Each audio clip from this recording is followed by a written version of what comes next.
Jakob's third mission was the second weekend in October, scouting the area near their fall encampment and if need be serving as a sniper.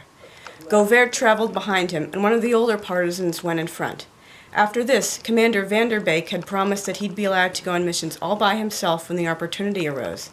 Jakob was beside himself with pride when he thought of how far he'd come already, how he'd proven himself as a good partisan and calculating assassin. He could bear waiting for the Dutch Free Forces to come home if it meant he'd continue to enjoy this respect and recognition among both peers and elders. Little Ben, the puppy, tried to keep pace with him. Ever since the puppy had come back with them last month, he'd become extremely attached to Jakob and had appointed himself his personal guard dog. Several of the partisans had suggested that he'd noticed Jakob's limp and was trying to protect him.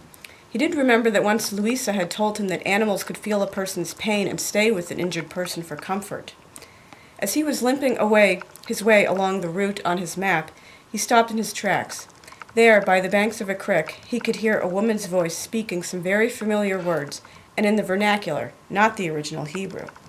Who shall live and who shall die? Who in the fullness of years and who before? Who shall perish by water and who by fire? Who by sword and who by beast? Who by famine and who by thirst? Who by earthquake and who by plague? Who by strangulation and who by stoning? Who shall have rest and who shall wander? Who shall be at peace and who shall be pursued? Who shall be at rest and who shall be tormented? Who shall be exalted and who shall be brought low? Who shall become rich and who shall be impoverished? Someone's watching us, he heard another woman whisper. Oh, nonsense, Yuli. You're just being paranoid because we've rarely gone out into the open for over 3 years. You act paranoid every Yom Kippur. Let me enjoy leading what I can remember of the service. As he came closer, Ben ran ahead of him and began barking. Jakob could see a young woman with very dark hair running away, frantically tying up her hair under a dark pink head covering as she ran. 5 other people, 3 men and 2 women, were hot on her heels. A young woman with long curly blonde hair, glistening like corn silk in the autumn sunshine, translucent blue orbs dangling from her ears, and very dark green eyes turned around to face him. He disinterestedly took note of how beautiful she was. A part of him wondered if she would have gone off with him had he been like Euronymous. Then he remembered he had to have a one-track mind, and that even using a woman as a plaything for one night would be an inexcusable breach of the thick, high iron wall he'd put up around his heart. Would you care to explain what this is all about? He asked, trying to sound gruff. It seems to me that at least 7 people are hiding in these parts. My friends are scared of dogs. I can't wait to tell my friend Yuli that she was scared by a little puppy. That girl is so shy and timid, she's practically scared of her own shadow. You expect me to believe this story? 6 out of 7 people are so scared of dogs they run away, and one of them covers her hair as she's running? I noticed you're the only one with blonde hair. That must be why you stayed. You assumed you'd be safe and could pass for an Aryan. And I know what you were saying. It's called Unatana Tokef, though I'd never heard a woman reciting it before.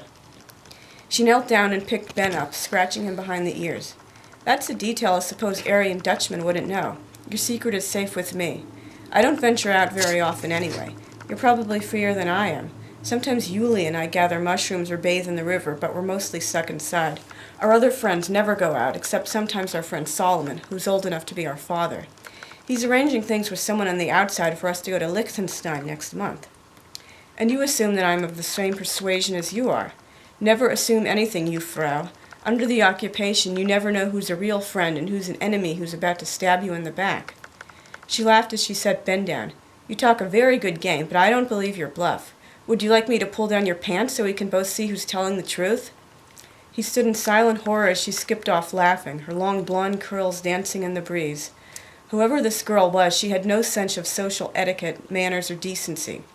He felt humiliated to be beaten at his own attempted game by a girl, as much as he'd always believed men and women to be equal. So much for having a successful third mission.